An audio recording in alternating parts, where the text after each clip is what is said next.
మీ కొమ్ము అనగానే సహజంగా అర్థం ఇచ్చేది ఏంటంటే అధికారము లేదా బలం.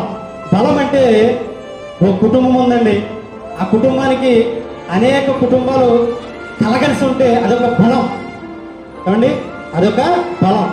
అధికారం ఉందండి, జిల్లా కలెక్టర్గా ఉన్నటువంటి వ్యక్తికి ఏముంటుంది, అధికారం ఉంటుంది.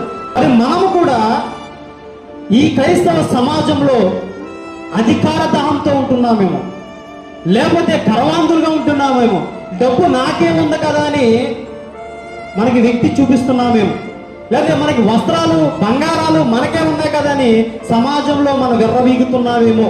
ఒకసారి ఆలోచన చేసుకున్నట్టు వారిగా ఉండాలి. దీనికి ఆదర్శంగా ఏం చెప్తున్నాడంటే, అలా అతిశయించినటువంటి రాజు సౌలు మహారాజు ఏమయ్యాడంటే నాశనము అయ్యాడు. అలా అతిశయించినటువంటి బబులోను రాజు నెబుకద్నెజరు ఏం చేశాడంటే గడ్డి తిన్నాడు. అలా అతిశయించినటువంటి గొలియాతు ఏమయ్యాడంటే నరక పడ్డాడు. ఏమండి, నరక పడ్డాడు. సౌలు ఏం చేశాడంటే అతిశయించుకున్నాడు, ఎవరి మీద ఆధారపడలేదు కాబట్టి అతని యొక్క రాజ్యము నాశనం అయిపోయింది.